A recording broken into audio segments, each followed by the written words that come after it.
Eu vou compartilhar com vocês uma passagem da Bíblia que está no livro de Atos, onde conta a história de Paulo e Silas. Atos 16, versículo 13 a 32. Narra a missão de Paulo e Silas em Filipos, destacando a conversão de Lídia, a expulsão de um espírito adivinhador e a prisão e libertação milagrosa de ambos, culminando na conversão do carcereiro e sua família após o terremoto, selada pela frase de Paulo: "Crê no Senhor Jesus Cristo, será salvo tu e tua casa." Os principais acontecimentos de Atos 16, 13 e 32. Conversão de Lídia. Na beira do rio, Paulo pega para as mulheres. O Senhor abre o coração de Lídia, que era vendedora de púrpura, que se converte e batiza com a sua casa. O espírito de adivinhação. Paulo liberta uma jovem que era escrava de um espírito maligno que fazia adivinhar, o que enfurece seus senhores, e a perda dos rendimentos. A prisão de Paulo e Silas, eles foram açoitados, lançados na prisão, espancados e foram presos numa segurança máxima em Filipos. Eles louvam na prisão. Perto da meia-noite, Paulo e Silas oravam e cantavam louvores quando ocorre um grande terremoto que abre as portas e solta as correntes. A conversão do carcereiro. O carcereiro, temendo que os presos fugissem, quer se matar, mas Paulo o impede e ele pergunta como ser salvo e ouve: "Crê no Senhor Jesus Cristo, será salvo tu e tua casa." O texto termina com o batismo do carcereiro e a sua família na mesma noite. Que passagem fantástica, maravilhosa, né? Eu estava lendo aqui agora, aqui em casa, essa história, né? Que está na Bíblia, e eu fiquei imaginando a atitude de Paulo e Silas após esse acontecimento. Porque eles foram para uma cidade com o intuito de pregar, né, para aquelas pessoas a palavra de Deus. Nessa cidade, como foi descrito aí no texto, eles encontraram uma jovem que tinha um espírito adivinhador. E essa jovem tinha o hábito de ficar ali na cidade, nas ruas, adivinhando as coisas, no caso, né? E ela começou a falar que Paulo e Silas estavam pregando a palavra do Senhor, estavam tumultuando a cidade, e os governantes daquele lugar, eles ganhavam dinheiro através dessa jovem, né?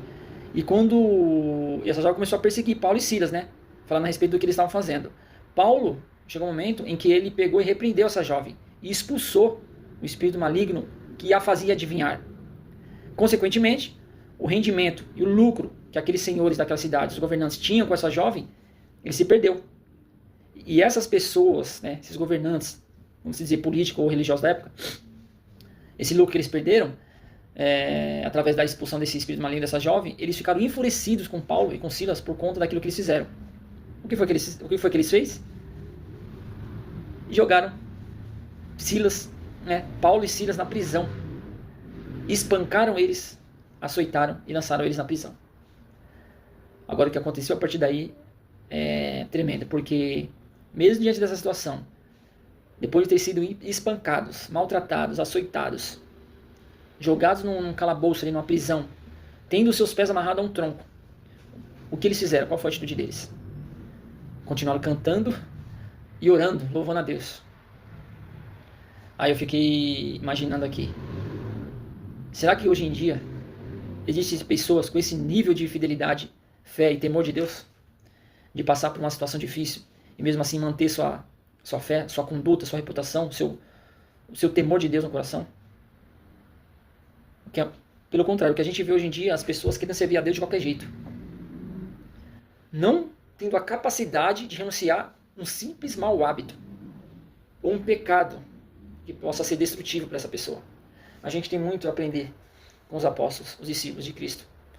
E a gente pode, sim, aprender com o servo do Senhor que existe hoje em dia. Pessoas que realmente vivem a Bíblia Sagrada. Não só falam, pregam e realmente vivem aquilo que falam. Porque a Bíblia também diz que a fé sem obras ela é morta, na verdade. Então, como que eu mostro a minha fé? Qual a maneira de eu mostrar para as pessoas sem falar que eu sirvo a Deus? É através das obras. Essa é uma das maneiras. As pessoas olharem e enxergarem aquilo que eu faço e falar: pô, verdadeiramente ele é uma pessoa que serve a Deus, ele é diferenciado. Porque que adianta eu falar: eu sou cristão, eu sou evangélico, eu sirvo ao Senhor? Eu não demonstro isso através das minhas obras. Fica meio contraditório, né? Meio bagunçado isso aí. Então, a fé e a obra, elas caminham junto. E muito difícil suportar isso aqui que Paulo e Silas suportaram, hein? Com outros, né? Servo discípulo de Deus, que está escrito na Bíblia, que eles tiveram que suportar por causa do Evangelho, né? Espancamento, maltrato, apedrejamento, desprezo, só estando realmente conectado com Deus, cheio do Espírito Santo, para poder agir de uma forma coerente, correta, justa e agradável aos olhos de Deus. Então eu queria deixar essa passagem aqui para vocês refletirem. Está lá em Atos, que eu estou lendo aqui. Atos, capítulo 16, versículo 13 ao 32. Né? No capítulo 16, versículo 13, diz assim, a conversão de Lídia. Aí depois continua, aí no versículo 16 começa a história, né? Paulo e Silas são espancados e presos. Aí conta nessa história de quando eles encontram a menina que tinha um espírito de adivinhação, e onde eles foram presos, né, espancados, jogados na prisão. E depois, no versículo 25 até o 32, conta sobre a conversão do carcereiro. Foi quando eles foram colocados na prisão ali, tiveram seus pés amarrados a um tronco, eles começaram a orar e louvar a Deus. Foi onde as correntes se soltaram, os muros caíram e o carcereiro viu tudo aquilo. Foi onde ele perguntou: o que preciso fazer para ser salvo? Está escrito que eles responderam assim: crê no Senhor Jesus Cristo, será salvo tu e tua casa. Então essa frase, essa palavra poderosa que converteu, né, não só aquilo que ele viu, mas essa palavra também converteu o carcereiro e toda a sua família. E é essa mensagem que eu deixo para vocês aí, ó. O carcereiro perguntou: o que preciso fazer para ser salvo? Essa pode ser a pergunta de muitas pessoas hoje em dia, aqui no Brasil, como no mundo inteiro. O que é preciso fazer para ser salvo? E eu respondo da mesma forma que Paulo e Silas responderam para aquele carcereiro: crê no Senhor Jesus Cristo e será salvo tu e a tua casa. Que Deus abençoe a todos.